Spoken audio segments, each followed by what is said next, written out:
Like me, on TV, searching for the cause. What's going on? What's going on, everybody? Everybody, what's going on? Thank y'all for tuning into Dysfunctional Conversations with your host, Tman. That's Real Talk with Tman. This is a live broadcast of Ask Uncle T from the V. This is a live broadcast of Ask Uncle T from the V. This is a season premiere, season 2, episode 1. Please, to all those that are new, when y'all jump in here, please, I ask, throw me a 1-up in YouTube just to let me know I'm looking good, let me know everything is operating pretty smoothly. And in Facebook, please don't hesitate to throw up a number 2 when you get in here from Facebook, just to let me know y'all in here and that y'all ready. All right, thank you. We got some people jumping in from YouTube. Let me get a couple people to jump in from Facebook, and we will begin this live episode. This is a season premiere, once again, of Ask Uncle T from the V, season 2, episode 1. We finna send it up, y'all. We gonna give a round of applause for season 2, making it through to season 2. It wasn't easy. I can't lie to you. So we gonna shout it out. No, it wasn't easy. Your boy can't lie. You know, it was some cramming, some bumps, some humps in the road, and we about to get this thing going. We finna jump on in to question number 1, y'all. We got people on Facebook. We got people in YouTube. So we finna go ahead and send this thing up. We are about to send this thing up, y'all. It's about to go down. Thank y'all, too, for tuning in. Thank y'all, too, for tuning in. We are ready to get this thing started, y'all. We ready to get this thing started. All right. Question number 1. Thank y'all. I'm excited. I hope y'all just as excited as your boy. I'm totally excited. You know, man, it was hard getting here, but I'm here. And those that want to watch it tomorrow on, listen to it tomorrow on iHeartRadio, please feel free. On Apple Podcasts, please feel free. And also you can check it out on Spotify. You know, we will open up the lines later on tonight. You know, we got some new stuff going on, y'all. Yes.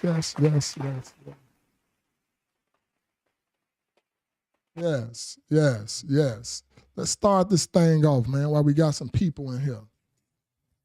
Thank y'all again for rocking with your boy. Thank y'all.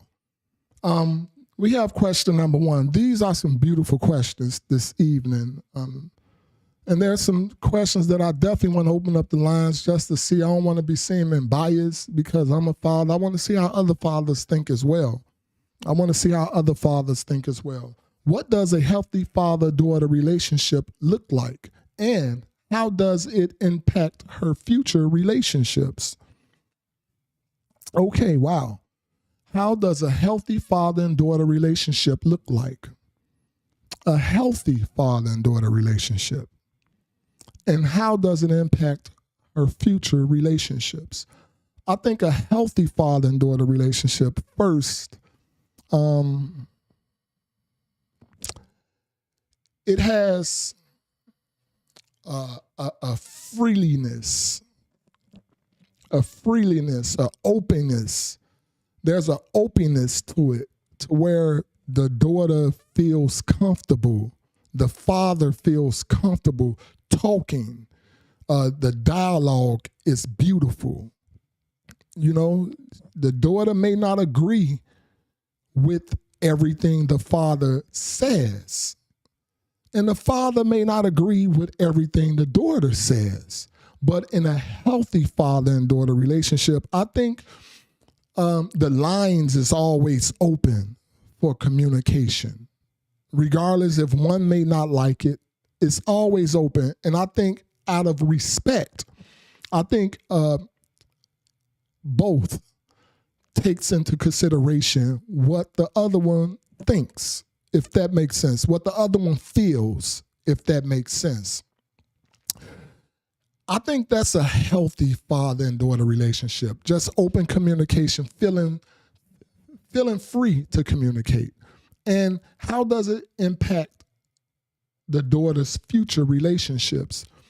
I think with a healthy father and daughter relationship, I think the child's future relationship looks pretty good because the daughter know what to expect. You know, she know what to expect from how her father respect her, how her father treated her. So she know to expect good treatment or respect from a relationship that she may find herself in. She know to not accept certain things because with the healthy relationship, with that open communication, this father is going to give the daughter all the tricks of the trade, if that makes sense. He's going to school his daughter.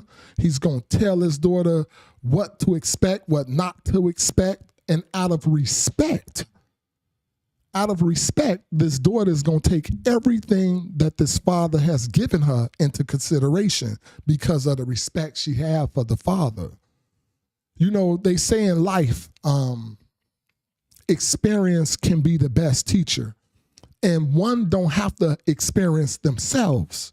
But if they have someone that loves them and that can school them or teach them, tell them what to expect, what not to expect. This is how a good man treats you. This is how what you don't want a man to treat you like. And out of respect, that daughter going to take that in consideration. So she going to automatically know to close certain doors and not waste time. So that's what I feel personally, what a good, healthy father and daughter relationship look like. Just first starting out with communication, just being able to communicate with each other, respecting each other, respecting the decisions, their voice, letting their voice be heard. The daughter allowing their father's voice to be heard. Sometimes the daughters may not like everything that the father say. Understand, sometimes the fathers may not like that the daughter is growing up. But at the same time, you still have to respect one another. And that's a healthy father and son relationship. That's a healthy father and daughter relationship. All right, we're going to open up the lines just in case we got somebody in here. We got some fathers in here that may have and we have somebody over here already in Facebook. They gave a nice long answer.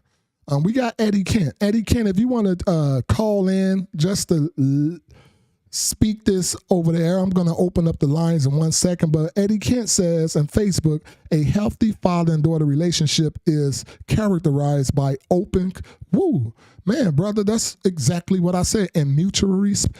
I'm going to open up the lines, Eddie Kent. It's like, I know I was answering it from my heart because I have 2 daughters. So you right on point because you're saying exactly what I just said, brother.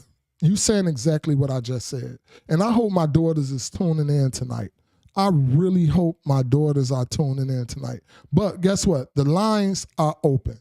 Eddie Kent, please call in. I want the audience to hear what you have to say. And out of respect. Hopefully sometimes people can take things from others, but they can't take it from those that are close to them. So the lines are open. The phone line, for those that want to call in right now, I would like to hear from this brother on Facebook, Eddie Kent. I like what you stated. 480-382-9792. Call in. That's 480-382-9792. I love the answer, brother. I love that. Yes. He say, well, both individuals feel comfortable sharing their thoughts, their feelings, and fostering a sense of security and self-worth in the daughters. He wrote a lot. I love it. The lines are open. The lines are open. Yes. fostering a sense of security and self-worth in the daughters, leading to better mental health outcomes. Man, brother, you hit that on the point, man. I got to, with that one, I got to shoot you something, man. Yes, that was a hell of an answer, my brother. That was a hell of an answer. Hell of a reply. The lines are open. Please feel free to call in. Please feel free to call in. Right now, the lines are open. For question number 1, the lines are open. The lines are open for question number 1. Question number 1, the lines are open. If you want to call in, the number is 480-382-9792. Eddie Ken, I would have loved to call from you, but we're going to close the lines to question number 1. We're closing the lines to question number 1. We're going to open up with question number 2. Question number 2, y'all. All right. Question number 2. How can you tell the difference between love and emotional dependency in a romantic relationship? Question number 2, once again, reads, how can you tell the difference between love and emotional dependency in a relationship? How can you tell the difference? T-Man, what's good, Sylvester? I see you. T-Man is going to tell it like this. Okay, wait. Before I move on, I apologize. I didn't see this. A healthy father and daughter relationships requires the father to be an example of how her future partner, assuming she's attracted to the opposite sex, must treat her. Hey, I love it. I got to give it to you. Yeah, and for that one, you get a round of applause as well. That was a lovely response. Thank you. Okay, question number 2. All right, I got you, baby. I got you. Just stay tuned in with me, Eddie. I appreciate that. Thank you for letting me know that you're at work, brother. Thank you. So number 2, how can you tell the difference between love and emotional dependency in a romantic relationship? Love, first, I'm going to start with emotional dependency first. Emotional dependency is when you don't feel a certain way, or you depend on your self-worth, or you don't feel like you love yourself when that partner of yours ain't around. You feel like that partner of yours make you who you are. You're dependent on that partner to give you that love, to give you the emotional satisfaction that you need. You're dependent on that partner. Now, with love, when you're loving somewhere, you come into this relationship loving yourself first. You love yourself first, and that partner of yours completes you. That partner of yours kind of completes it. It's like the piece to the puzzle, if that makes sense. You're not, and if I'm hitting it wrong, somebody jump in, let your boy know. But when you love someone and they love you back, it's a sense of it's taking two to do this thing right. Y'all gotta, it's a happy thing. You're not feeling a certain way when that person ain't around, or that person missing, if that makes sense. If that person just missing in action, that person can't do this, you don't want to do it by yourself. If your partner can't show up to go to the movies with you, you don't feel like the world has ended. I don't want to go to the movies by myself. That's emotional dependency, because you're dependent on this person and you can't have fun without this person. That's emotional dependency. When you don't want to do nothing by yourself or nothing with your other friends because you're dependent on this person or somebody else to do it with you. What's good, CC? I see you. I see you.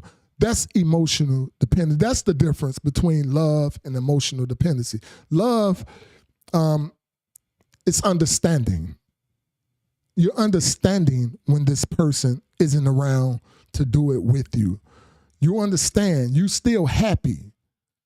You're going to go do it by yourself or with your partner, with a friend.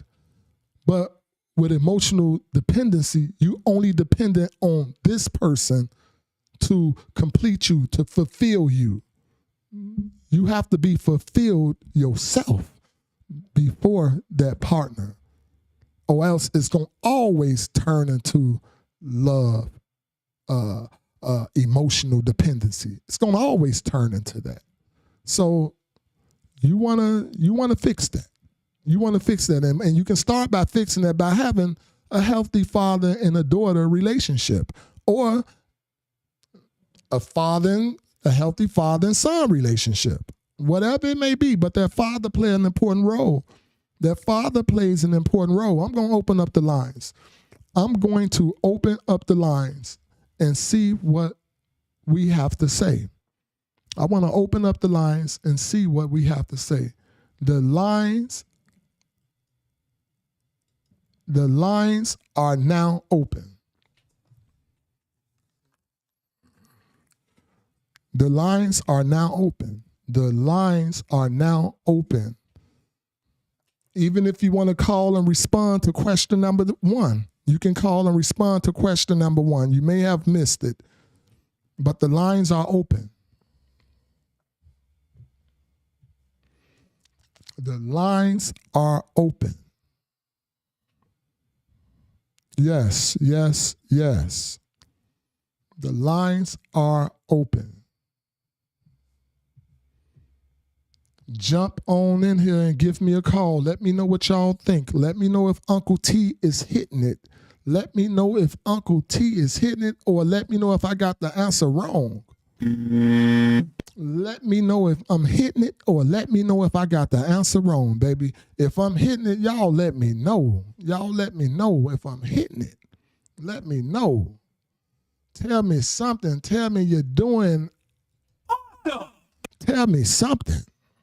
Let me know, y'all. Let me know, let me know, let me know. After question number 2, before we go to question number 3, I have a nice interlude, y'all. I have a great interlude. All right, Eddie Kent jumping back in here with another answer. He think he a smooth player over here. He say, to me, emotional dependency refers to a state where an individual relies excessively on another person for their emotional well-being. I love it. This can manifest in various ways. The person may constantly seek reassurance and validation from the other person. Let me read the rest of it. From the other person feeling insecure and inadequate without it. You hit it. I love it. I love it. Hey, man, baby. We got Eddie Kent over here killing it. We got Eddie Kent over here killing it in Facebook. Real talk. Real talk. I love it, man. Man, I go my buddy. I love it. I love it. I love it. I love it. Anyway, we got an interlude. We got a quick interlude, y'all. This is going to be a nice, just to bring a little laugh to the scene, man. We're going to bring a little laugh to the scene for my people. You know, we're going to bring a little laugh to the scene for my people. Y'all deserve it. This is just a quick interlude. A quick interlude, y'all. Let's see what it do, baby. Why the fuck you lying? Why you always lying? Oh my God. You heard him. Stop fucking lying. One more time. Why the fuck you lying? Why you always lying? Oh my God. Stop fucking lying. All right, y'all. All right, y'all. All right, y'all. We gonna jump on back. We gonna jump on back to Uncle T. Back to the program, baby. Back to the program, baby. Just a little laugh for y'all. Just a little laugh for y'all. Just wanted to bring that in here for y'all right quick. All right, back to the program. The lines are open. If someone want to still call in, the lines are open. The lines are open. We're gonna close the lines in 10 seconds. We're closing the lines in 10 seconds, y'all. But that was beautiful. That was beautiful. Funny, funny, funny. I love it. And once again, my man EK1, hey, you're dropping them. You're dropping bombs, baby. And it seemed like we're on the same page. So I'm glad I'm kind of getting it right. All right. The lines are closed. The lines are closed. And we're moving on to question number 3. Question number 3. What's a lesson your family taught you that you didn't appreciate until you got older? Y'all want this? Y'all want this? Y'all show. That family don't mean a goddamn thing. Family is not necessarily family unless y'all rocking with each other.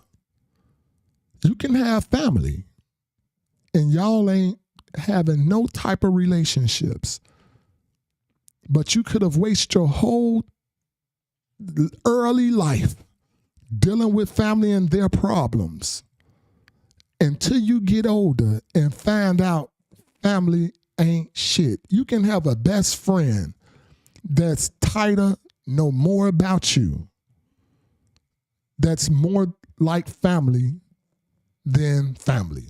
And when you're saying family, whoever asking this question, when you're saying family, are you speaking your immediate family? Because that's the family that ultimately matters when you start getting older. Because your immediate family is going to like always be there. But family, the lesson they taught me is family don't mean nothing. And now I appreciate it that I'm older because I understand that now. And I see it clearly now. Family don't mean a goddamn thing. That's the lesson they taught me. Family don't mean a goddamn thing. Okay? Okay? Remember that. Your family is your immediate family. Period. I have a huge family. Real quick, I have a huge family. And my huge family, they know exactly what I do. And not one night does my family tune in to my show.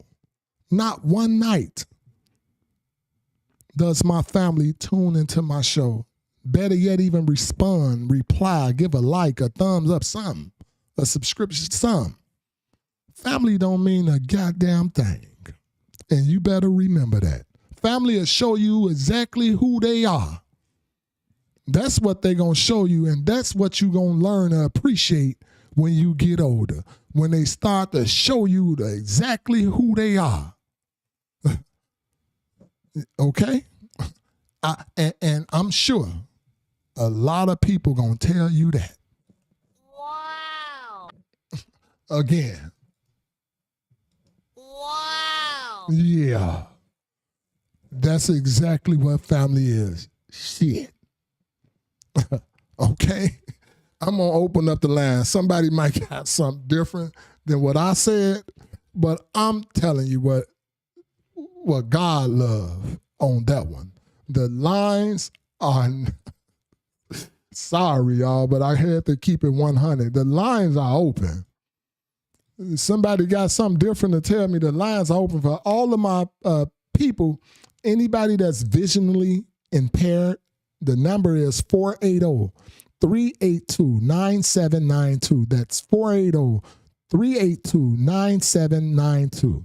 The lines are open. The lines are open. Anybody, welcome to call. It's no call screening. You don't have to worry about yourself being all announced to the world. The lines are open, baby. The lines are open. If y'all got something different to say about family, please, please, don't hesitate to call. Don't hesitate to call in. But Tman gonna give it to you like it is. Family be like, they be like them women. I don't want to hear you let the money talk. That's how the family be. They be like them women. I don't want to hear let the money talk. So once that money start talking, that's when your family jump on in and jump on the bandwagon. Okay, Eddie Kent got something in here, baby. Eddie Kent say, what I learned from family, what I learned from my family when I got older, never give up, and blood is thicker than water. And always put God first. I'm gonna laugh at that one. So, Eddie Kent, I got a question for you.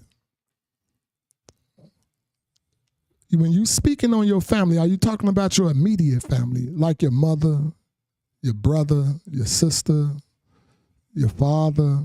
Are you speaking on them, or are you talking about just cousins and second cousins and all of that? You know, because I'm going to be honest, I don't even know some of my second cousins. And the first cousins that I know, they ain't around either. They don't support. They ain't doing that. I'm just telling you what God love, baby.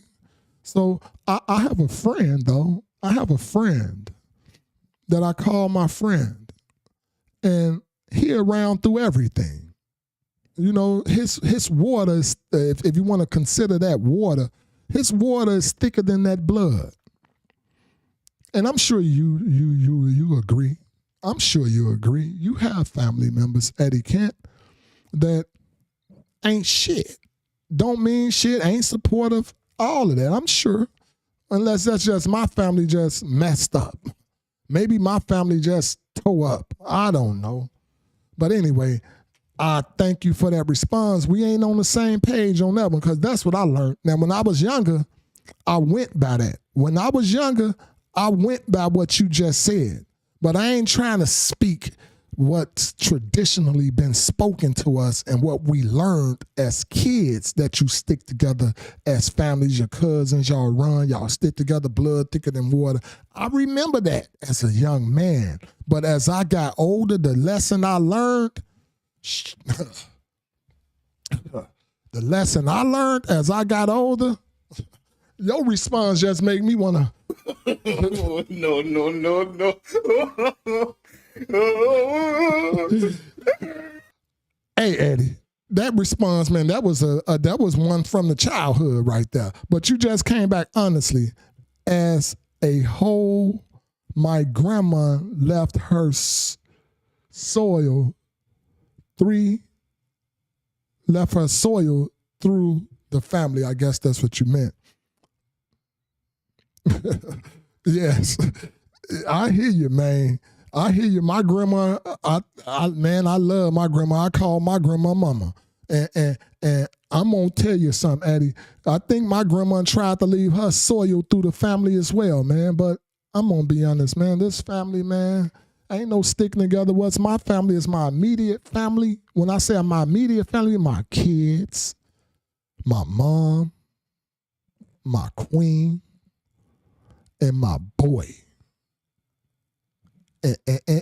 And I want to say my siblings. I'm gonna say my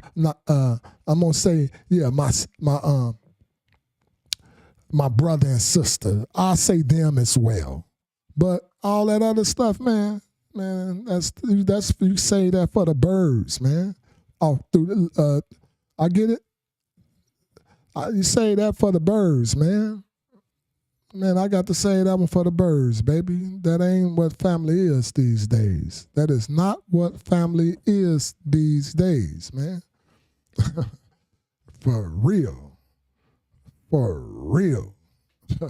We going to close the lines up and we going to move right on along to question number 4, baby. We moving to question number 4. Why do people sometimes stay in toxic relationships even when they know it's unhealthy? All right, we're going to take it back to question number, because this right here takes me back to question, I believe that's number 2. So this takes me back to question number 2 about the emotional dependency. All right, now I'm going to close up that and I'm going back to question number 4. Now, that's the reason why people stay in toxic relationships even when they know that they're unhappy. They stay in them because of the emotional dependency. Y'all hear me?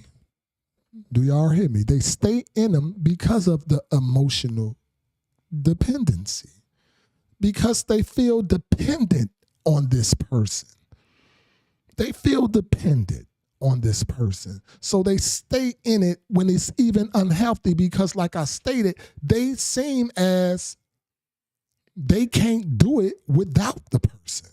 They seem like they can't do it without the person. So that's that dependency. That's that dependency. So that's why they stay in unhealthy, toxic relationships, knowing that it's unhealthy. All right. Hey, I like that. Somebody in Facebook in YouTube respond to number 3. They say, friends are the family we pick. I love it. I love it. I love it. I love that. 100 on that. 100 on that again. 100.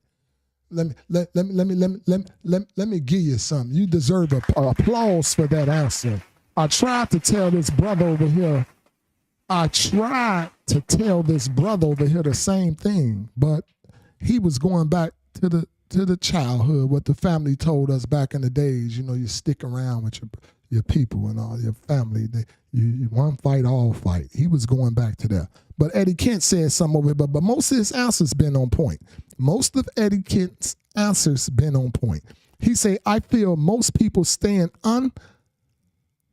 unhealthy relationships due to a complex mix of psychological factors, including fear of being alone, financial dependency, I love it, and the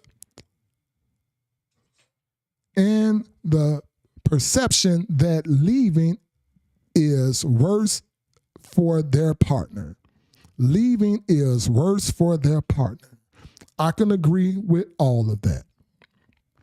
I can agree with all of that. All of that is good. All of that is good. What's good, Teresa? What's good? What's good, Teresa? I see you.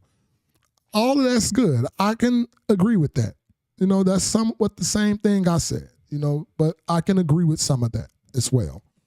All right. The lines are open. The lines are open to question number 4, or even if you want to respond to the previous question, the lines are open.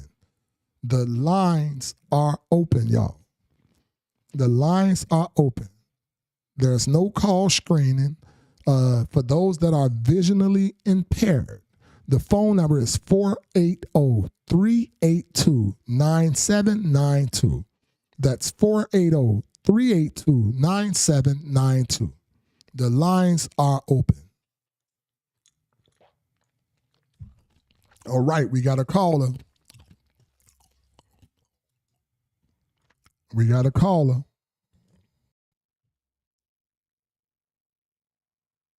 All right, hold on. Hold on, please. Hold on, please.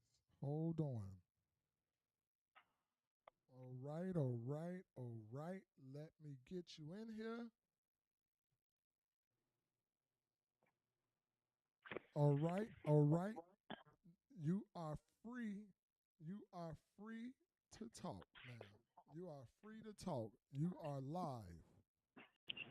Yes, I want to answer your question to number 4. All right. I think one of the biggest reasons that people stay in a toxic relationship is because they don't think they deserve to be in a healthy relationship. Mm. And So why don't you think mm, why you think they don't deserve why you think they don't deserve to be in a healthy relationship? it could be many factors. One being that's all they saw, that's all they witnessed, that's all they know, that's what Mm. they've learned. Oh, oh, So that's healthy to them. wow. So it makes it really difficult for them to separate themselves from Mm. that type of relationship because That's all they know. that's all they know. Wow. Yeah. Wow. I like that. I really love that. Do y'all hear her? Yeah. Do y'all hear her? This caller feels people stay in unhealthy relationships because that's all they know. To them, I guess what she's saying, that's healthy. To them, a toxic relationship is a healthy relationship because that's probably what they saw their mother going through. That's probably what they saw their father going through. I can understand it. Yeah. That's why I like y'all to call in because sometimes I may not hit it. And with that being said, though, I love that. I love Yeah. that response, and I just want to give you a awesome, awesome. Thank you. I really mean You're that. Thank welcome. you. Great. Yeah. Anybody else want to call in? Thank you, caller. Thank you, All caller. right. Bye. Bye. Yes. Anybody else want to call in? The lines open. The lines are open. That was a great, great response to why do people sometimes stay in toxic relationships when they know it's unhealthy. They feel they stay in toxic relationships because that's all they know. That's all they saw. So they stay in those toxic relationships because to them, that's healthy. To them, that's healthy. All right, now, the lines is open. The lines are open. We will be closing the lines in 10 seconds. You can call back when the lines open again if you want to go back on another question. All right, all right, all right. We are moving along to question number 5, y'all. These are some great questions. And if y'all have kids, teenagers, young ladies, young men, y'all may want to get them over here on and let them check out this episode because these are some hell of a questions. These are some hell of a questions. Number 5, can men and women truly be just friends, or does attraction always find its way in? I'm gonna read that again. I'm gonna read that again. Rewind. Can men and because somehow, some way, it always happened like that. But I have a different answer, though. I have a different answer. Can men and women truly be just friends, or does attraction always find itself back in?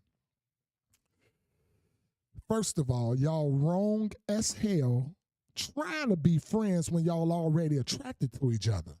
So you wrong right there. You wrong right there. Now, if y'all just friends, I see you, Munt. I see you, Munt. I see you. If y'all are just friends and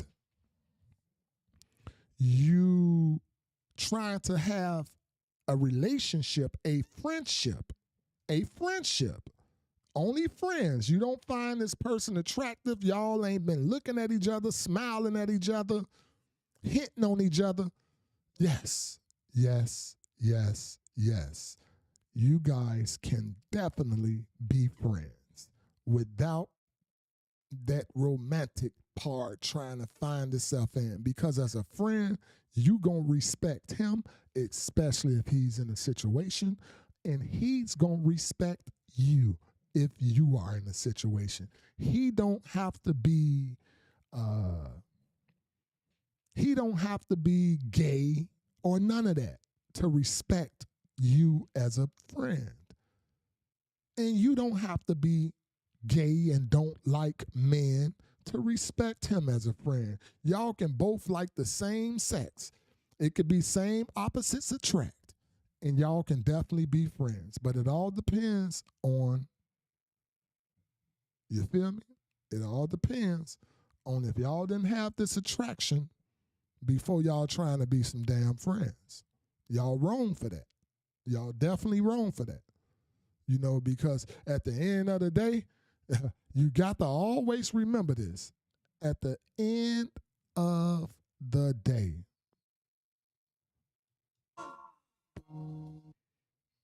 I'm going to stop that.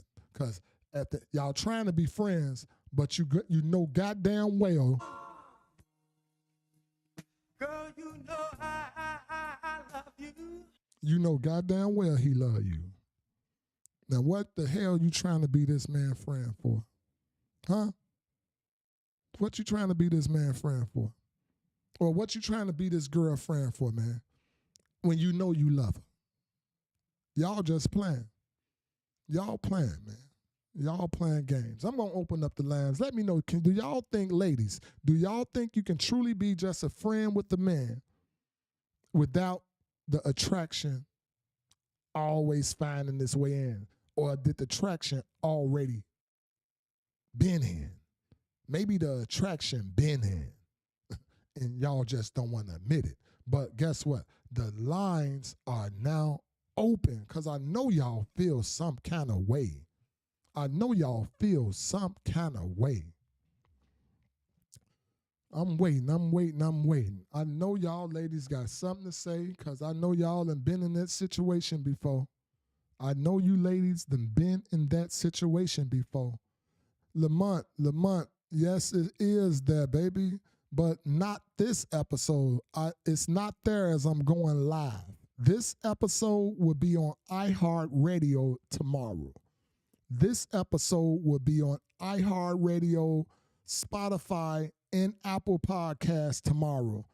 It only airs live on YouTube.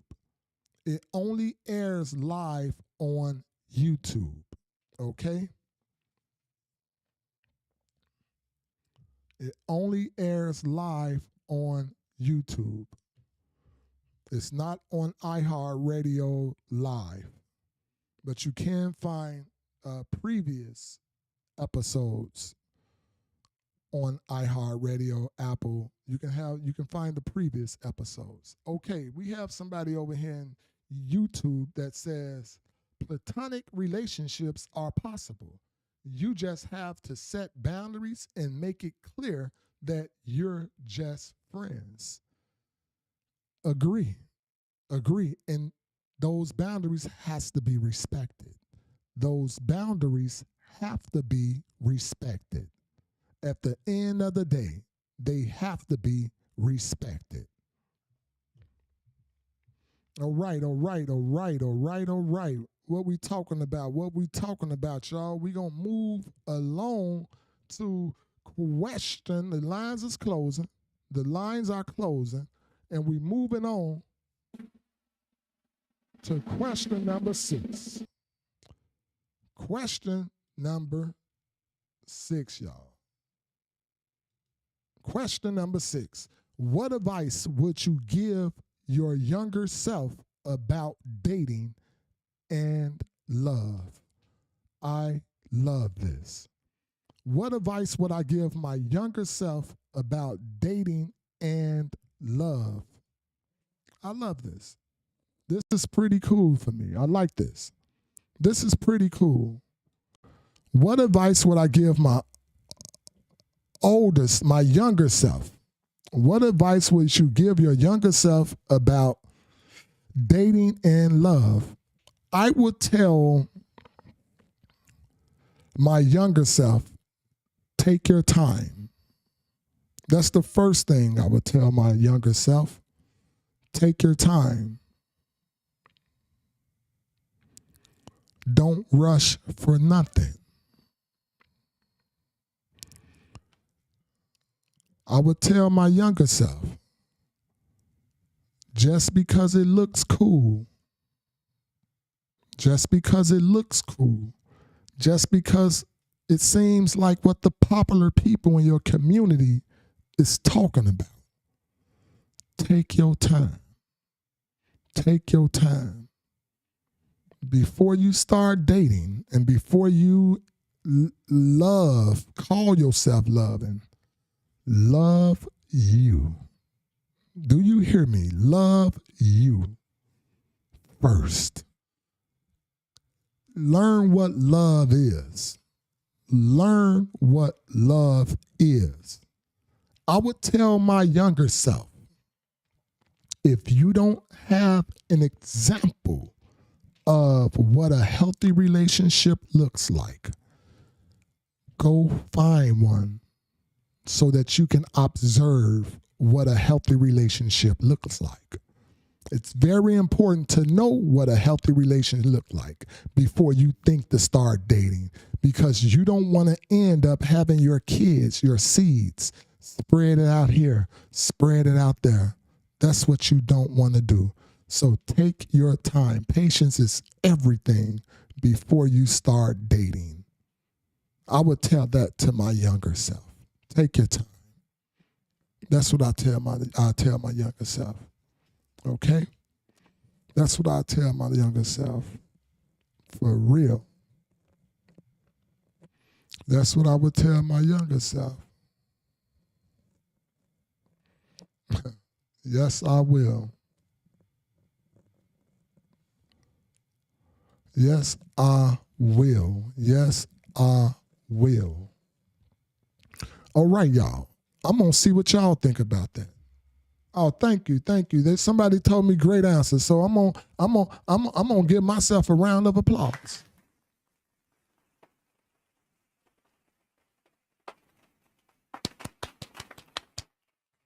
Thank you. Thank you. Thank you. I appreciate that. I totally appreciate that. Thank you. I'm going to open up the line. See, does somebody have something different to say? Somebody may have a little something different to say, and you're welcome to call in again if you want to voice your opinion. The lines are open to anybody that's just listening that's visually impaired. You can call in right now at 480-382-9792. That's 480-382-9792. The lines are open. The lines are open. Yes, call in. The lines are open. Yes. Come on now. Where y'all at? Where y'all at? Talk to me. Talk to me. Your host will talk back. And I definitely like opening up the floors for my people to jump in here and tell me what they feel. Jump in here and let me know what y'all feel. Please. Jump in here and let me know what y'all feel. The lines are open, y'all. The lines are open.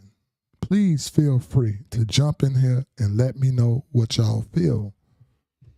All right now. All right now. I'm going to be closing up the lines for question. Hey, I see we got Princella in the house. We got Princella in the house. Yay. I see you.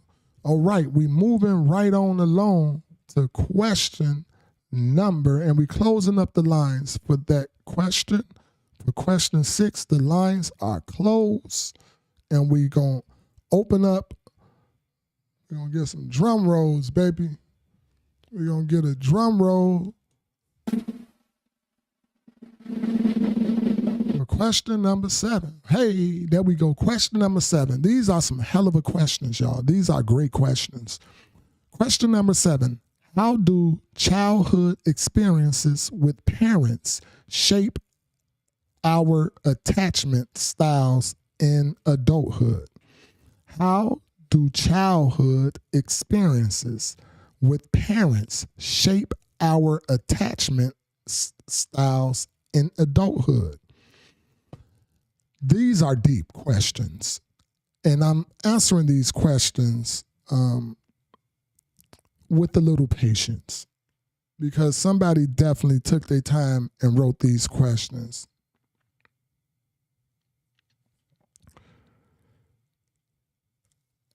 I'm guessing, before I respond with that, I'm going to answer someone over here in YouTube.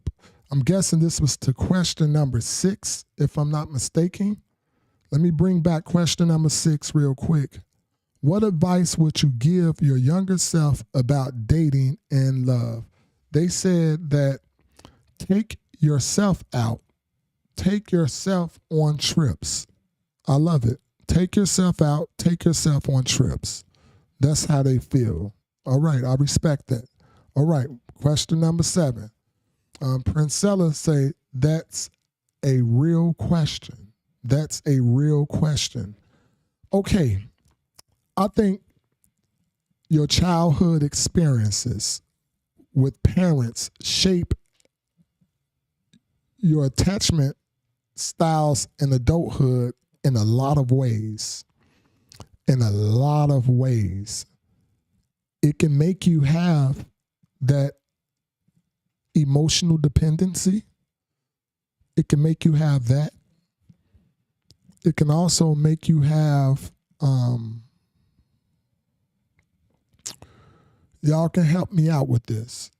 It could definitely make you have bad attachments. If you didn't have a great father and son, a father and daughter relationship, a father and son relationship, you will find yourself probably in a lot of bad relationships.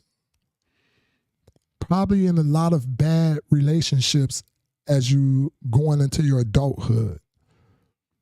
So these are some serious questions, and I have to take my time with these questions. Wow.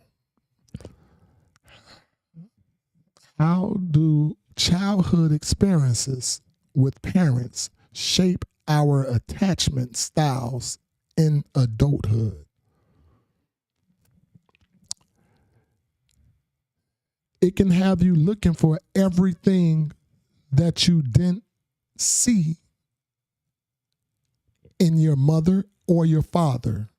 For a young lady, the things that you didn't get from your father, you can be looking to get these things in your adulthood. These would be the attachment. This is what you would be attached to another man, trying to get what you didn't get from your dad. So that's why it's important to have a great father and daughter relationship. For a man, a young man that's dating, and he didn't have a great relationship with his father or mother, or his father or mother didn't show him the things that was necessary, he'll find himself probably in an abusive relationship. Could be. Or in a lot of failed relationships. Could be. So it's important to have great relationships because, like they say, everything starts at home. Everything starts at home. What you get from the home is what's going to lead you and take you to where you need to be as an adult. So that's my response. And I believe Princella may got some because she feel like this is a real question. So I'm going to open up the lines on this one. I'm going to open up the lines on question number 7. The lines are open. Anybody that's visually impaired and you want to respond, please, you can call in at 480-382-9792. That's 480-382-9792. The lines are open. The lines are open. Yes. The lines are open, y'all.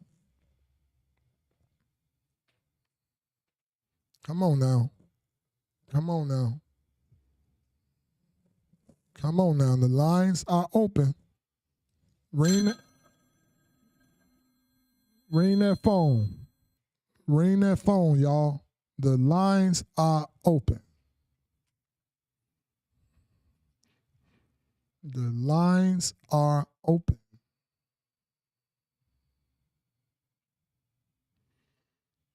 Need me a drink.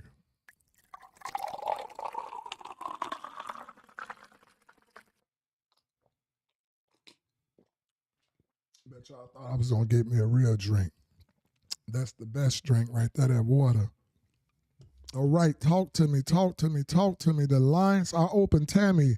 I see you, Tammy. I see you, I see you, I see you. Thank you for tapping in. Thank you for tapping in. All right, now the lines are open. The lines are open. Talk to me. I will talk back, y'all.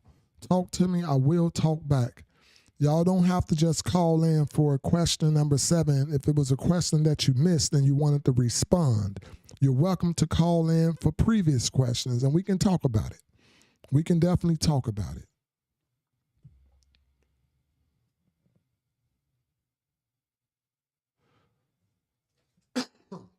Somebody over here in YouTube says, your attachment style is heavily influenced by, okay? They feel like your attachment styles is heavily influenced by your parents' relationships.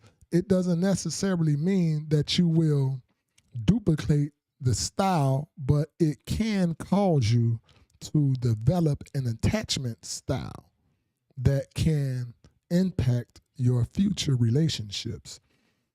I think that's exactly what I was saying. I think that's exactly what I was saying. And you don't want to be duplicating. You know, you don't want to duplicate. But it also, like you say, it can be a reason why you're attached to certain people because of your childhood experiences with your parents. It could be a reason why you're attached to certain people. And it could be for the wrong reasons. It could be for the wrong reasons. If your father didn't give you the type of love that you needed, you can be looking for that love in a man, and that's going to lead to an emotional dependency. Do you hear me? If your father didn't give a young lady the love that she needed, and she found herself dating as an adult, she can be looking for that love that she didn't get from her father, which is, that's that emotional dependency. So these are deep questions. These are deep questions, and I love them, y'all. I love them, I love them, I love them. All right, y'all, the lines are closing. The lines are closing. All right, we're finna move it right on along, y'all, to question number 8. Question number 8. Question number 8. Question number 8, baby. All right, what's the biggest misconception people have about healing from broken hearts?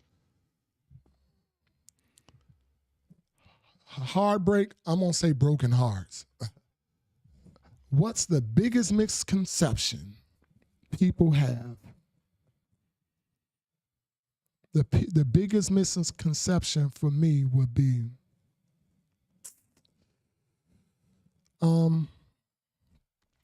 not believing that it's going to be okay. Not believing that it's going to be okay. Feeling like life is over. Feeling like it's over. Feeling like you can't trust anymore. Feeling like you just can't trust anymore. And shutting yourself down. A lot of people, once they've been in love and they've had a heartbreak, they found themselves hard to open up their heart again, to love again. Some people that have been in marriages and they went through a divorce from somebody who they thought was going to be their forever partner, they too afraid to open up to marry again. And I think closing that door, that love door, not trusting anymore. I think that's probably the biggest misconception that people have after a heartbreak. You know, I think people feel like they can't heal. People feel like the biggest misconception probably is people think that once the person who broke their heart, once that person is out of their life, they can never find love again like that. A lot of people feel that they can never find that love again. They feel that they just can't find that love again. And if they think this and they put this thought in their head, they probably will never find love again. They probably will think that was their one and only true love. But you have to forgive yourself. Forgive yourself for the part you played in it, and allow yourself to love again. Allow yourself, once you forgive yourself, though, you're going to automatically start feeling that you can love again, if that makes sense. You're going to automatically feel that you can love again. Okay? So that's what I truly feel about that. All right?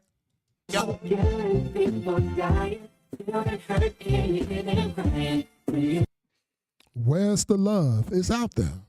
The love is out there, y'all. All right. Thank you, Princella. Thank you. I appreciate that. All right. The lines are open for question number 2. The lines are open for question number 8, y'all. Question number 1, 2, 3, 4, 5, 6, 7 can also be called in on right now. The lines are open. The lines are open, y'all. The lines are open. Please feel free right now. The lines are open. For those that can't read or that is visually impaired, you can call in right now at 480-382-9792. That's 480-382-9792. Somebody over here in YouTube says the biggest misconception is the assumption that a person's first heartbreak is by a stranger when in fact it was their parents. Ooh, that's a deep one. Damn, that's a deep one. That's a deep one. That's a deep one. I like that one, G. I like that one, G. The biggest misconception is assuming that the person's first heartbreak is by a stranger. In fact, it was their parents. I love it. I love it. I love it. I love it. I would like you to call in if you want to and just explain that. Some people may need to hear that. I'm talking about some people may need to hear that. That was very, very nice. That was very, very nice. I love it. Woo. Thank you. All right. We're going to close up the lines and we're going to move right along to question number 9, y'all. Question number 9. These is real, real, real nice. And I love them. I love them. I love them. Question number 9. We're going to get the drum roll going, baby. Question number 9. Question number 9. How do you balance loyalty to your family with setting healthy boundaries? How do you balance loyalty to your family with setting healthy boundaries? Openness. Openness, openness, openness. And when it's to your family, once again, I hope that this person is speaking their immediate family. I hope this person is speaking their immediate family. Because at the end of the day, that's the only person, the only family you want to truly have loyalty to, your immediate family.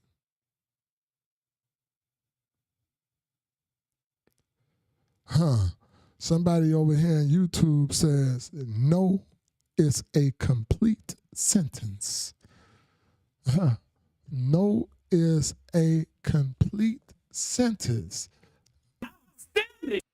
Very much so outstanding. Very much so outstanding.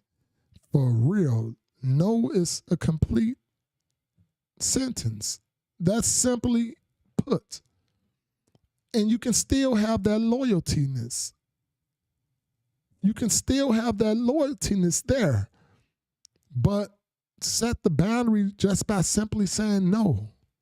Simply saying no. And you still have that same loyaltiness to your family. Yes, you do. Yes, you do. I promise. Long as you respect your immediate family, you're going to always have that loyaltiness to them. Long as you respect your immediate family and your immediate family respect you, you're going to always have that loyaltiness. And don't put too much worrying on setting boundaries or feeling like you need to set boundaries, because respect, all the boundaries are set. With respect, all the boundaries are set, okay? Someone over here on YouTube says, not everything requires explanations. Period. That's what I'm saying. I just was saying it. I'm just saying it. You don't have to. You just don't have to. Don't put too much on that. Sometimes you can be putting so much on stuff that you're overloading yourself. You're the one giving yourself this pressure. You're giving yourself this pressure. I don't think your family is even looking for you to, or looking at you a certain way. Your family may not even be looking at you a certain way or feeling as if you don't have these specific, this certain kind of respect for me. Your family is not the one. It's you probably putting all of this on you. You're putting all of this pressure on you because you're thinking that, I got to explain this. I got to explain. Like this person over here in YouTube states, no is a complete sentence. Not everything requires an explanation. So that's what you have to get. That's what you have to get. And when you get that, trust me, you will feel like a little load has been lifted off to you. You will feel like that load, that weight has been just removed from your shoulders. Stop putting that pressure on yourself. Whoever's sending these questions, they're probably dealing with a lot. They're probably dealing with a lot. These are some good questions. I love it. I love it. I love it. All right, now, we're going to shut the lines down. Oh, matter of fact, I'm going to open up the lines. I was so caught up in that question, I ain't open up the lines. The lines are open, y'all. The lines are open. The lines are open. Please call in. Let me know what you think. If you're visually impaired, the phone number is 480-382-9792. That's 480-382-9792. The lines are open. Please call in with your response. If you got a reply, if you got a rebuttal, whatever you want to do, call in. The lines are open. Here at DysFUNKtional Conversations, Uncle T from the V, my audience voice is heard as well. My audience voice is heard as well. So it's important that you guys call in. I think the people enjoy hearing you guys talk. They enjoy hearing y'all voice just as well. So call on over, get on the line, and let me know what y'all think. Let me know what y'all think about these questions. Even if you want to respond to a different question, the lines are open. The lines are open. Please call in with your response. The lines are open, y'all. The lines are open. I'm going to be closing the lines. I'm going to be closing the lines to question number 5. But please remember, no is a complete sentence, and not everything requires an explanation. Not everything requires an explanation. Please remember that. Please remember that. Yes, yes, yes. All right, now, we are closing the lines. We are closing the lines, and we're getting ready for question number 10. Question number 10. Drum roll, baby. Question number 10, baby. Why do people often fear vulnerability even when it's necessary for deep connection? I love it. Why do people fear vulnerability even when it's necessary for deep connection? A lot of these questions, they can take you back to your childhood trauma, being hurt by your parents. Being hurt by your parents can cause a person to not want to have that deep connection. I'm going to say that again. Being hurt, childhood trauma, not letting go, not forgiving. I'm going to say it again. Not forgiving. Not going back to your childhood trauma, understanding whatever hurt that you didn't let go of can cause you not to want that deep connection for the fear of being hurt again or loving somebody so much because that person hurt you that you love so much, which was probably your parents. But you have to find a way. Find your way back. Hear me. Find your way back to your childhood trauma, to your childhood hurt that you experienced, and find a way to forgive. Find a way to forgive. And trust me, if you find a way to forgive, you wouldn't have that fear of being vulnerable. You wouldn't have that fear of being vulnerable because you've let go of the hurt that you experienced from your childhood. That's my take on it. It can go other ways as well. Some people can know themselves. Some people can know themselves so much and know that they ain't shit. Do you hear me? Some people can know themselves so much and know that they ain't shit. So I'm not finna allow myself, because I know the hurt that I caused people. I know the hurt that I caused people. I ain't finna let myself open like that so somebody can hurt me, because I'm expecting to get hurt. Some people can have that type of fear of being vulnerable because they know that somebody was vulnerable to them and they hurt the hell out of them and they just never forgive. They never changed who they were. So they're afraid. They're afraid. You feel me? You feel me? So it can go some other ways. It can go some other ways. It can go some other ways, y'all. All right, let me see what they saying over here in YouTube. Anybody saying anything in Facebook? What y'all got to say? Okay, let me see what they saying in YouTube. Over here in YouTube, somebody say they fear being judged. Okay, I like that. I like that. I like that. They say they don't trust. Why don't they trust?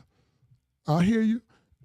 And somebody says, these questions are deep and emotional.